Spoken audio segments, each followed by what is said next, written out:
Lenny Today Apodex News. Turacyabafite story nyinshi zigiye zitandukanye, twongeye kubahereza ikaze mu kiganiro ubuzima n'imibereho. Ndacyari Leonard Nshimiyimana, ariko kandi ngarukanye na Pascal n'ubundi. Reka twongeye tumuhe ikaze. Murakoze cyane Leo. Nta kintu kituzanye, turacyasubiza amaso inyuma kera hacu, ako tayari umunsi reka duhere ku myambarire. Abantu ba kera ngo na makariso bambaraga. Ibyo bintu ntago ndi bubivugeho noneho. Aho ndifashe kabisa. Hari ibyo bitaga ngo za mugondo. Bari kuzambara zivuye biko bije ejo bundi. Hari ibyo bitaga ngo za mugondo. Byita kugondeka. Ngimare. Ariko uribuka ingutiya. ari ipantaro yari ikabutura y'Benz, urayibuka? Mercedes Benz. Yayindegiraga utuntu tw'uturongo, utudirisha, yari ndende yera hepfo y'amavi, ariko yabaga ihenze, yambaraga yabaga ari umusirimu. N'ubuzima n'imibereho wa mugani. Yes, ni gutyo kera byari bimeze, n'abantu bararaga badakarabye. Ibyo byo wari umuco mbega niba ariko nabivuga. Maze yajya kwiga akagenda akuba amaguru mu rume. Niko twabigenzaga, nubwo uri kuvuga ngo nge nuko nabigenza. Noneho ukongera ukasisibiranya neza bikarangira ku buryo ntawe ushona. Noneho yaba yanakarabye ugiye kuryama, kugira agere ku buriri uturutse aho yakarabiye, yagomba kwagenda n'ibirenge. Akagera mu buriri agafata bya birenge agahanaguza ku buriri. Buriya ubu nagushima Imana kuba waravuye kera hawe. Nshima Imana, ariko ko byagenda kose nawabura ibyo hakumbuye.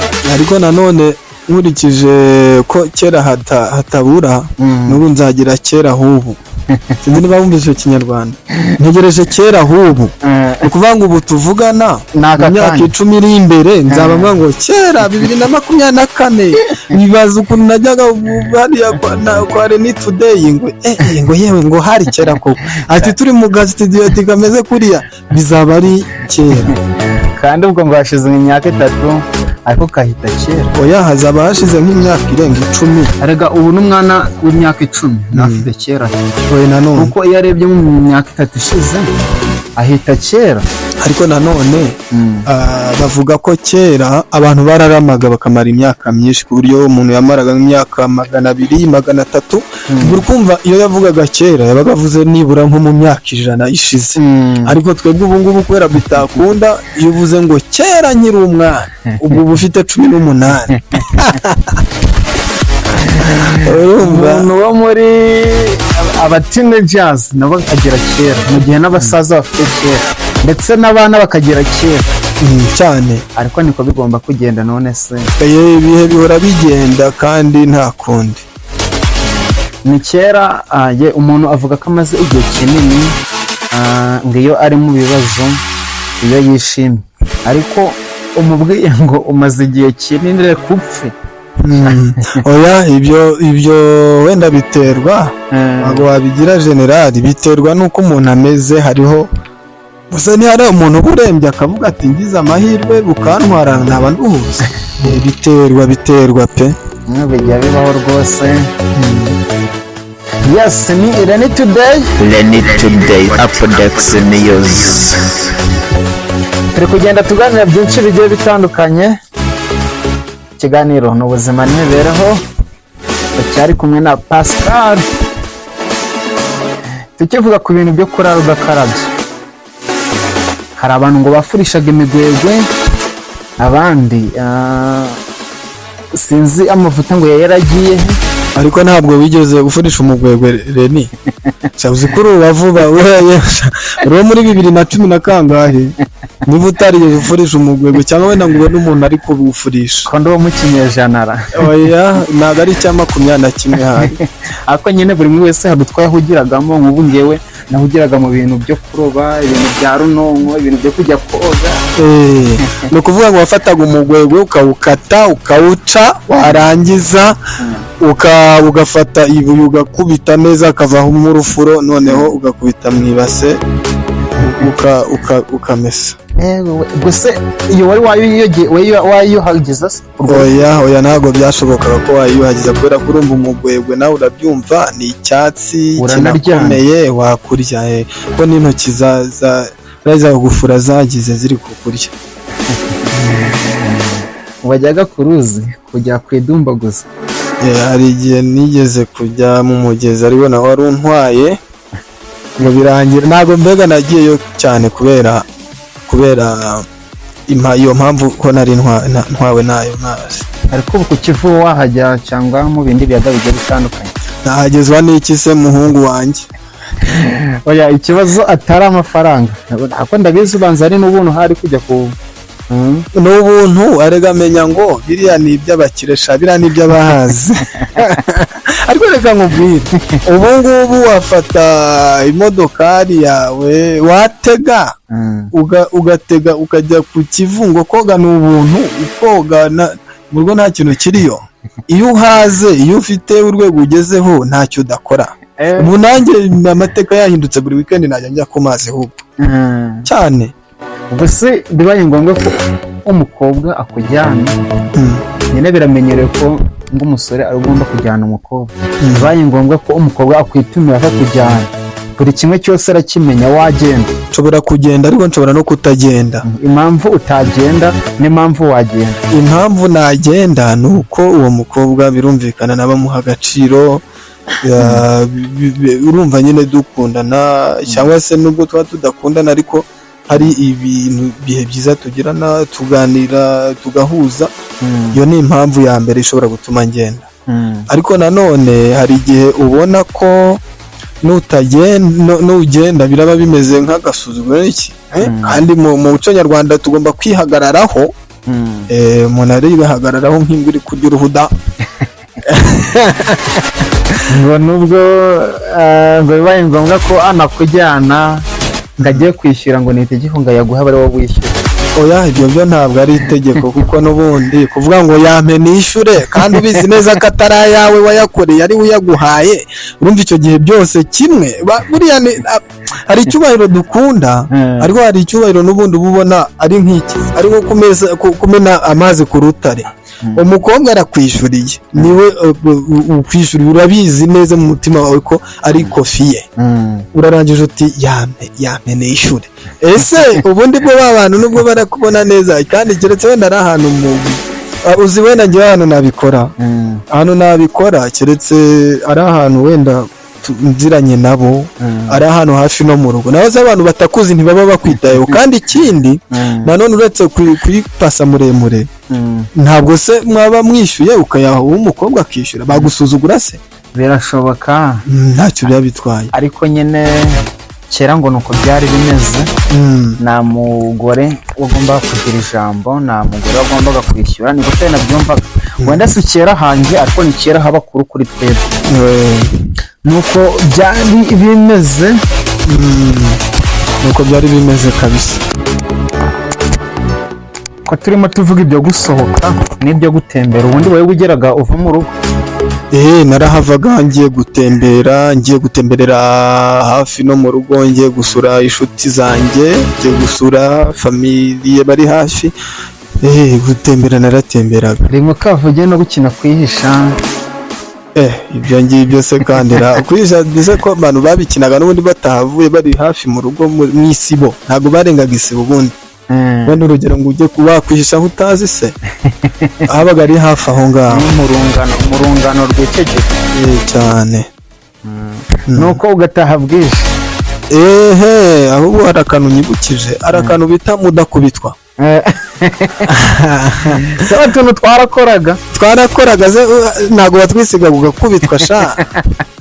ni ukuvuga ngo mudakubitwa wagira gutyo ukayisiga ku maguru mu maso hehe hose noneho wamara kuyisiga ukongera ukayihanagura urayisiza ariko urongera uranayihanaguye ariko ubwo ukaba muri wowe 100% mu mutwe wawe uzi ko byarangiye watsiritse abantu hariya babarangije. twebwe twayitwazaga no mu mufuka ku ishuri bundi waragira gutya wakerewe hari umwarimu watwigishaga ngo ni za 2002 na kangahe gutyo na 5 na 6 na 7 n'8 aho ngaho twaragendaga rero tukagenda dufite kamuda kubitwa mu mufuka ubundi wahagera akagukubita we agakubita ku buryo wibagirwa ko nagafite rero wumva ikintu gitangaje niba byabaga bikugendekeye gutyo ejo nabwo warongeraga nabo wacigaga intege noneho natwe twajya gutaha ubwo wenda twiriwe iyo ako kantu twagashize mu mufuka mudakubitwa twarangiza tukanazirika n'ibyatsi mu nzira ubwo turabazinze mu rugo numva mwari abapfunyi ariko uko byagendaga kose ukazirika ibyatsi mu nzira bivuze ko ubwo nta byarangiye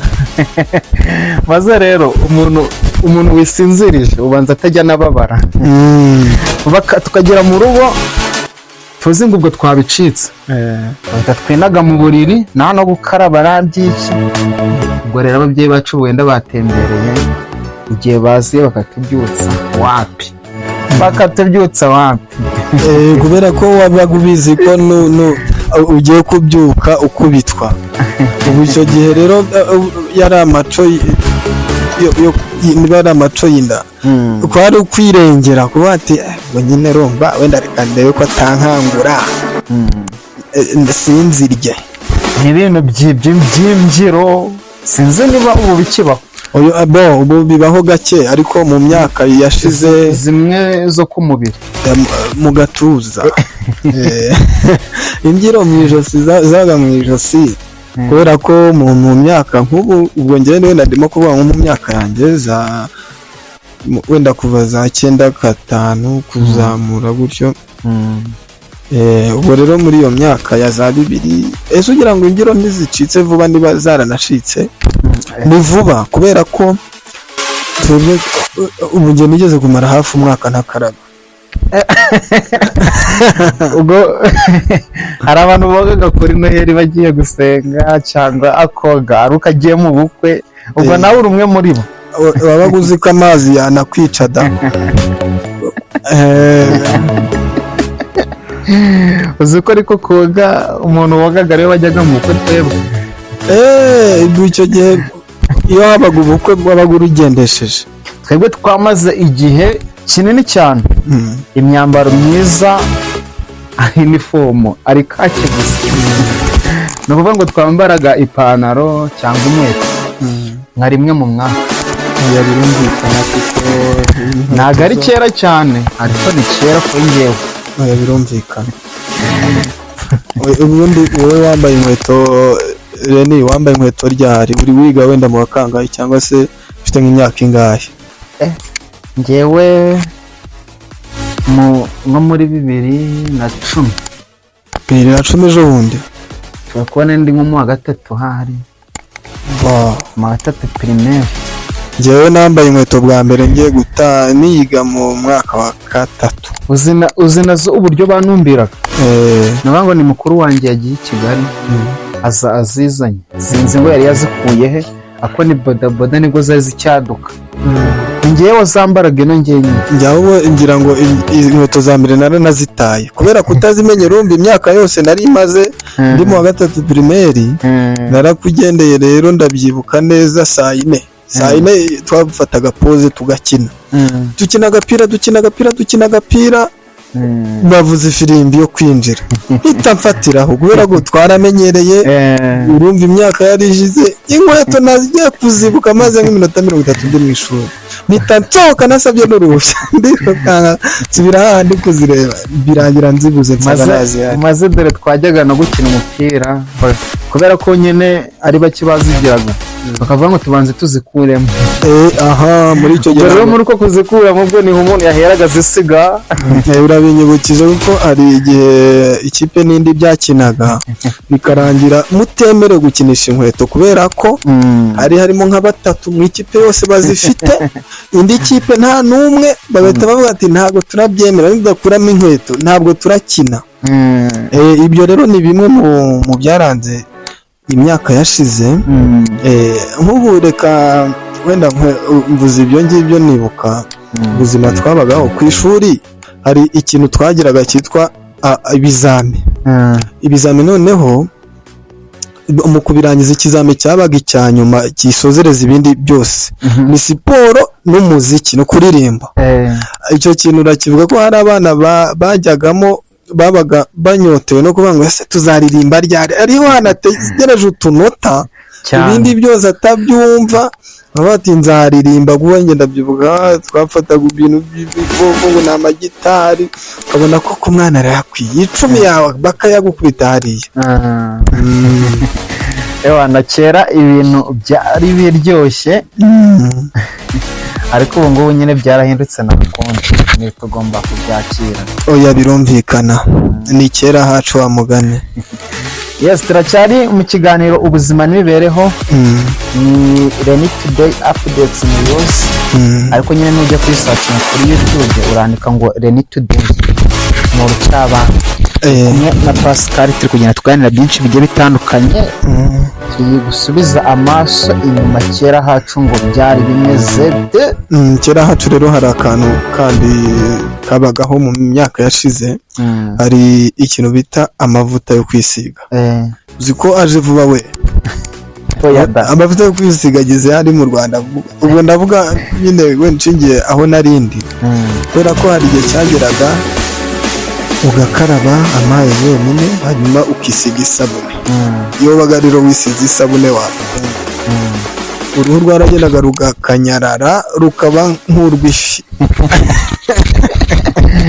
Rero ku buryo ufashe icyuma ugaharura gutya uhita ruharuka isabune n'indi kabisa, ugasanga umubiri amaguru yarasadaguritse, wazanye amagaragambye. Ugasanga nuko bimeze, ariko niryo terambere ryabagaho. Reka dusoze bitaza kugorana. Ndiro nari Nshimiyimana Pascal, turagushimiye.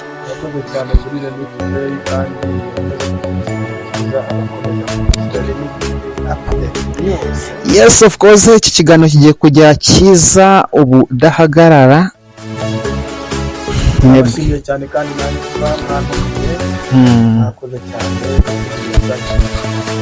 yego ndahari. Yes, mukomeze mugire ibihe byiza. Reni Today Updates News.